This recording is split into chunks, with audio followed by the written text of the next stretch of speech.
जय श्री महाकाल। कैसे हैं आप सब? आशा करते हैं कि आप सब भी बहुत अच्छे होंगे। आज दर्शकों जो साधना है वो मंगला किन्नरी की साधना है। इस साधना के माध्यम से व्यक्ति अपनी गरीबी का निवारण कर सकता है, लेकिन पहले दो बातें स्पष्ट रूप से समझ लेनी चाहिए कि ये साधना थोड़ा धैर्य के साथ करने वाली साधना है। इसमें दो तीन बातें आपके लिए महत्वपूर्ण होती हैं कि भाई ये साधना डराएगी कि नहीं डराएगी, क्या इस साधना को करने से मैं शीघ्रता से फल प्राप्त कर पाऊंगा कि नहीं कर पाऊंगा, क्या इस साधना को मैं करने के बाद में आरोग्यता या रोग मुक्ति प्राप्त कर पाऊंगा कि नहीं कर पाऊंगा। ऐसी कई सारे लोगों के दिमाग में चलती है। दूसरा बड़ा सवाल यह भी बनता है क्या इसको गृहस्थ कर सकता है कि नहीं कर सकता है। तो पूरी बातें आपको समझा देता हूं। इस साधना को किसी भी नदी किनारे पर या किसी पर्वत के ऊपर किया जाता है। यह 31 दिन की साधना है। मिनिमम 31 दिन इसको करना होता है। वैसे तो 41 दिन की साधना का विधान होता है इसका, लेकिन 31 दिन इसका मिनिमम होता है। किन्नरी आएगी तब उसको पुष्पों का आसन देना है, यानी कि एक लाल वस्त्र के ऊपर गुलाब के फूल डालने होते हैं। हर रोज नए फूल चाहिए होते हैं। गुलाब का इत्र चाहिए होता है। गुलाब डाल करके आपको एक दूध की बनी मिठाई का भोग लगाना होता है। ठीक है, एक गुलाब जहां रखोगे उसके ऊपर आपको भोग का जो भी बर्फी वगैरह रहती है वो उसके ऊपर 2 पीस चढ़ाए जाते हैं। ये पुष्पासन हो गया। जैसे वो आती है तो उसको पुष्पासन सबसे प्रणाम करके उसको पुष्पासन दे करके आपको अभिष्ट अपना जो आपकी इच्छा होती है वो कहनी होती है, या वचन ले सकते हैं। वचन 3 दे देती है। इसको आप किसी भी प्रकार से सिद्ध कर सकते हैं।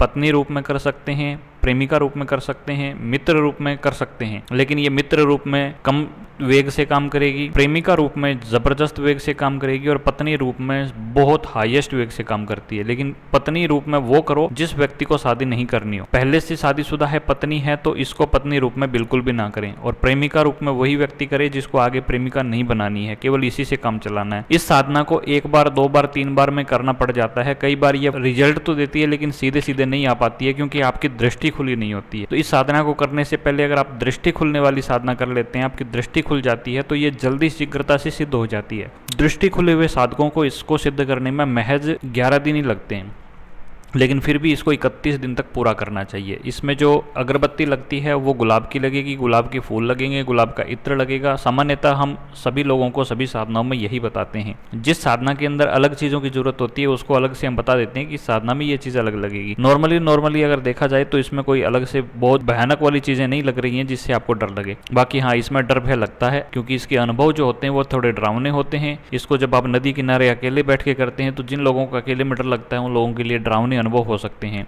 पीछे से आवाज़ आ सकती है, घूंघट ओढ़े हुए कोई स्त्री दिख सकती है, छनछनाहट आ सकती है, बैल की आवाज़ आ सकती है पीछे से, या फिर जैसे शेर की गुर्राहट सुनाई दे सकती है। पीछे से बहुत सारे लोगों के चिल्लाने की, हंसने की आवाज़ आ सकती है। किसी के चलने की आवाज़ आ सकती है। आंखें बंद करते हैं तो महसूस हो सकता है कि कोई पास में है।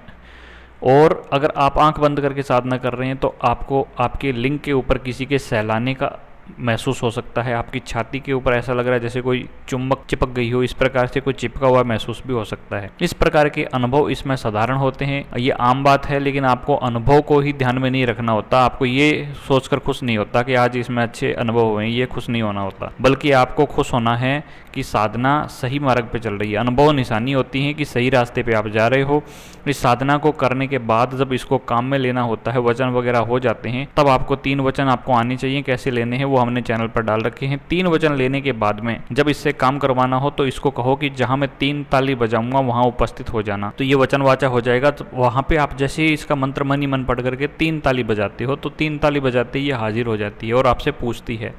तो इसको पहले इसका भोग पूछ लेना चाहिए। जिस समय इसको सिद्ध करते हो उस समय ये अपना भोग बता देती है कि आपको कौन सा भोग देना है, किस भोग से ये आपको आकर के काम करके देगी। और ये भी पता कर लेना चाहिए कि काम से पहले भोग लेगी या काम के बाद में। तो काम के बाद में ही नॉर्मल शक्तियों को भोग दिया जाता है। इस शक्ति को सीधे सीधे बुला करके काम दे करके काम होने के बाद में वापस से बुलाकर भोग दे सकते हो। इस साधना से आप क्या प्राप्त कर सकते हो, ये प्रश्न आपके दिमाग में चल रहा है, तो बता दें कि इस साधना के माध्यम से सीधे सीधे सिक्के मंगाए जा सकते हैं।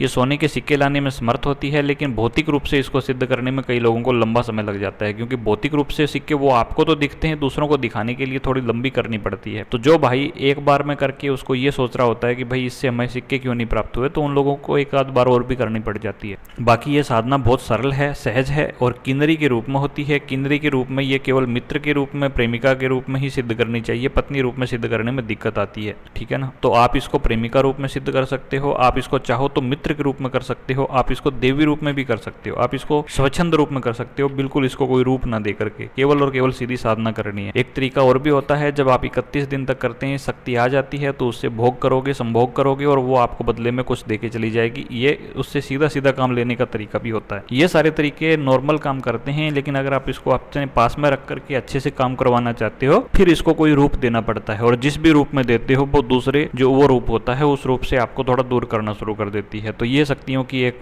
हिडनली तरीका है। इसमें भोग क्या लगता है वो आपको बता ही दिया, इसमें आपको इत्र कौन सा लगता है वो भी बता दिया। उत्तरमुखी होके बैठना होता है और शुक्ल पक्ष की प्रतिपदा से आपको इसको शुरू करना होता है। किसी भी शुभ मुहूर्त में शुरू कर सकते हैं, चैत्र नवरात्र में कर सकते हैं, अमावस्या से शुरू कर सकते हैं, कई सारे मौसम में आपको इसको शुरू कर सकते हैं। नदी किनारे करना है, सुरक्षा घेरा आपको लगा के करना है। दृष्टि अगर खुली हुई है तो द बेस्ट काम करती है, जल्दी सिद्ध हो जाती है। नहीं तो अनुभव ही आते हैं, दृष्टि आपकी बंदी हुई है तो आपके मान लीजिए माथे पे पर्दा पड़ा हुआ, आंखों पे पर्दा पड़ा हुआ है तो शक्ति की क्या गलती है। तो ये इसका तरीका था कैसे ये सिद्ध होती है। उम्मीद करते हैं कि वीडियो आपको अच्छे से समझ आया होगा, और अगर आप हमारे चैनल पर पहली बार आए तो सब्सक्राइब कर लें, बेल आइकन दबा लें और वीडियो को लाइक कर दें।